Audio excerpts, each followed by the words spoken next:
online dating. You probably hate it, but you also probably tolerate it enough to still be using it. Regardless of your personal opinions of it, it has become the normal way to meet people to date. So while I could spend time telling you all how much better the world would be if we knew to the whole online dating industry, I've always had a mentality that it's better to work with what you've got than to wish for what you don't have. I'm a huge fan of data and statistics, and if there's one thing online dating is well suited to, it's the collection of data. And anyone who has followed my videos for a while ought to know that I've been using scientific data to help men craft highly effective dating profiles for quite some time now. In the last few weeks, I've been going through research papers on online dating to find out what new research is out there that we could learn from. And I've uncovered some interesting data that I want to share with you.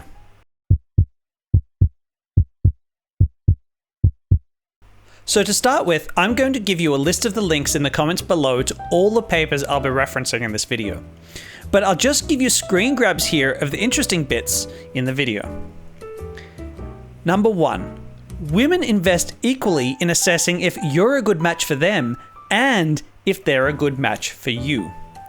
In the article itself, it says, when women send messages to men, they pay attention to not only whether men's attributes meet their own requirements for mate choice, but also whether their own attributes meet men's requirements. While when men send messages to women, they only pay attention to whether women's attributes meet their own requirements.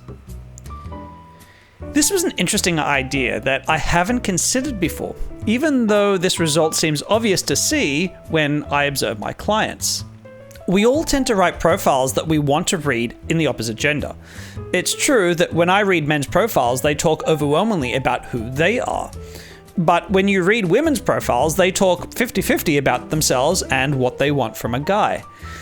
This is strongly suggestive of the idea that women would be more likely to swipe right on a profile that describes what they want in a partner, and it's something she sees in herself. It would also help to ask yourself, what could I put in my photos that would signal to my ideal kind of woman that she'd be my ideal kind of woman? The psychology behind this fits in neatly with our understanding of how women compete versus how men compete. There's a lot of research that shows that men will often compete in all parts of life, not just in dating, if they see almost any chance of winning or benefiting somehow. Whereas women will often hold back on competing unless they feel they have a strong chance of winning. So by ensuring that he is likely to like her back based on what he says in a woman feels safer to try to get his attention. Number 2. Women are more likely to send messages to men they see as being more popular than themselves. In the research, it says, compared with men, for women sending messages, there is a stronger positive correlation between the centrality indices of women and men, and more women tend to send messages to people more popular than themselves. Again, now that I've heard it talked about in the research, this doesn't sound at all counterintuitive, but it does seem like a very important distinction from outright attractiveness. When choosing your most attractive photos or lining up some photos to be taken, consider what photos will make you look like you're at a higher social rank. The easiest way to do this would be if you have a social photo available where you look like the popular kid in the group. For example, I always advocate group shots for social proof, but sometimes guys incorporate group shots where they're off to the side, looking like they're not a core part of the group. This could actually hurt your odds of getting a match, as opposed to using a shot where you're in front center of the group, clearly a popular member of the photo. Number 3, both men and women pursue partners 25% more attractive than they themselves are. The paper here states, we find that both men and women pursue partners who are on average about 25% more desirable than themselves by our measures, and that they use different messaging strategies with partners of different desirability. I should note that this finding has been reached by multiple research studies, not just one, which is important because here they said that they used their own measures of attractiveness, which can sound a little bit suspect. But I came across this 25% results in multiple studies, even studies that came out prior to online dating even existing. So it does appear to be a standard mating strategies for humans in general. Now, this is important to note, and I find it especially interesting because there is a prevailing feeling that all women online dating are just targeting the top 20% of men, regardless of how attractive the women themselves are. And yet, the research is clearly and repeatedly showing that this isn't quite the case. And not only that, men are doing the exact same thing. And this doesn't fix the problem that there are more than 3 times as many men using online dating than there are women. So men are still the big losers on online dating. But, number 4, men have a more positive experience on online dating than women do. Just let this sink in for a second, because this runs contrary to what most of us guys think. I'm rarely surprised by new data. And while I did already know that women aren't nearly as happy with online dating as many men assume they should be, I wasn't aware that women were less pleased with online dating than men on average. I did a bit more hunting, and sure enough, there are other research papers out there showing a similar kind of disparity between the genders. So men are more pleased with online dating than women are. Does this surprise you as much as it surprises me? Let me know in the comments below. Number 5. Men get a higher response rate when they avoid positive language in a first message. The article states, across all 4 cities, men tended to use less positive language when messaging more desirable women.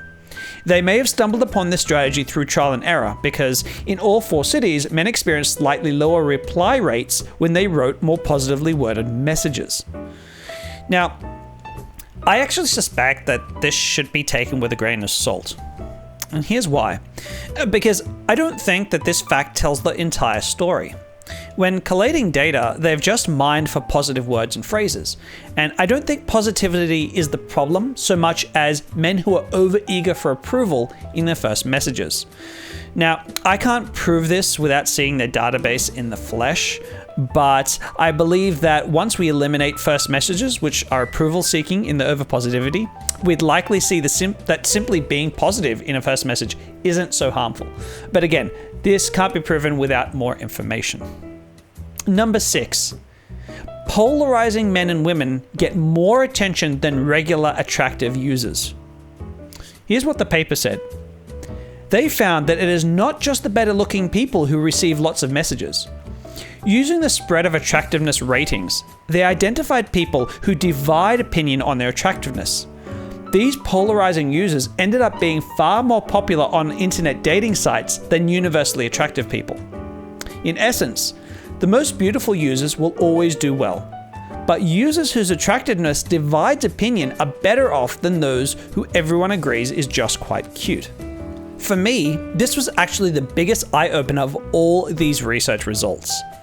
As the result found, unsurprisingly, attractive people always do well in online dating, but people whose looks divided opinion online did better than the standard attractive people. Now, the research paper doesn't specifically go into much detail, as I would like, but I'm going to make some inferences here. The way in which you polarize people must still be considered sexy by an appreciable percentage of women. So what would examples of this be? Well, it could be a guy with lots of tattoos, a highly creative musician or artist. It could be a guy with a really unique clothing style that's still very stylish but different from the ordinary. It could be really muscly men, like kind of steroid style muscles, because lots of women don't like that, but some really love it. It could be highly spiritual men. And I'm sure that this list could be quite exhaustive, but my point is that if you're struggling with your results, creating an account that may be polarizing to women, but has a chance of a percentage of women really liking it while others hate it, could get you a lot more success than trying to please everyone.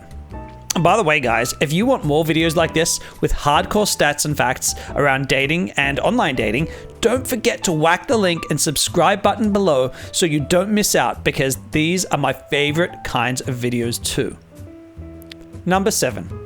Superlikes don't work on the super hot women. They work well on more middle of the road women. The paper said, among online daters, sending signals such as a super like or a smile or a favoriting a user can be a way to let them know that a user is interested. In a notable study using a Korean dating and marriage site, researchers found evidence that the most sought after people on the website were not very responsive to virtual roses. because their attitude was, well, of course that person is interested in me. Instead, the virtual rose was most effective on the middle desirability group, which did not have as many great dating options and was almost twice as likely to accept a proposal sent with the costly signal of a rose. This is a fact that I already knew, but only from my own personal research, and it's nice to know that it has been backed up by a larger scale and more formal researchers. Essentially, Superlikes do work, but you need to use them on more realistic women. Women who have a good chance of liking you back if you met them in real life. Number 8. The importance of a man's income and a woman's income has been dropping year over year after the global financial crisis. Here is what the research says. Nevertheless, for both genders, after a post-financial crisis increase, we see that the importance of the income of the partner has been decreasing over more recent years. This statistic is just here to demonstrate that there is a definite trend for women to be less sensitive to a man's income. I know a lot of men think that most women are gold diggers, but I keep finding research to show this trend is decreasing over time, year after year. It's worth noting, however, that women still want a man to be employed, but the desire for men to be very wealthy is decreasing slowly but consistently over time. This is also a global trend that we're seeing in marriages throughout the Western world as well. 9. It's more important for women that a man is older than it is for men for a woman to be younger. So this graph actually shows a couple of interesting things. And just to help you understand the graph, the pink curve is females seeking males, and it's showing a distribution curve of messages sent over an age gap, which can be positive or negative. Now, you can see that women send a greater percentage of the messages to men who are 3 to 5 years older than they are, than men send to women younger than themselves. Which is clear here both because of the fact the pink curve is shifted to the right and the peak intensity of the curve is higher. However, the wrinkle in the data for men is that you can see there is a healthy percentage of men preferring women who are younger by a greater margin than women want men to be older. So men may ideally be dating a woman 5 to 7 years younger than he is, while women are ideally dating a man 3 to 5 years older. This age preference gap will be creating conflict online. But the basic message is you will do your best with women 3 to 5 years younger than yourself. Number 10. Men's desirability appears to stay quite strong as they age. Women's desirability decidedly does not. So this is good news for men and not so good news for women. This also may be surprising for a lot of guys. I get men regularly asking me if it's worth bothering to trying to date at 40 because he's too old. Well, actually, at 40, he has a larger percentage of women after him than he did when he was 25. Men who are 20 and struggling with women who all seem to want older men, you can take solace in the fact that from the age of 35 and onwards, they will be less desirable for the rest of their lives than you are now. And your desirability will be higher than it is now for the rest of your life. The ethnicity graph here can feel depressing for many men, showing a disadvantage for Asian, Black, and Latino men. However, it is important to note that this testing was done in the USA and that this is largely a cultural issue. I made a video about race and dating that I'll link to up the top, but it is possible to largely iron out these ethnic preferences if you know how to target them in your profile. Notice how unpopular Black women appear to be in the USA? If those women came to Australia, for example, they'd be more popular than their white counterparts. The same applies to Black and Latino men. Here in Australia, they instantly get more attention than white guys do. So I really love this data and statistics stuff, and I hope you do too. If you've enjoyed this video and others I've made, can I suggest you check out my School of Online Dating course, where I go into great detail how to create a profile that gets matches, how to send first messages that get responses, and how to arrange dates that don't flake. And it's all based on hard statistics and research.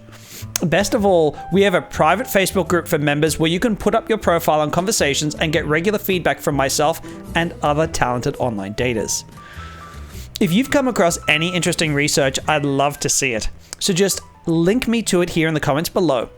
Take care, stay safe, and I'll see you in my future videos.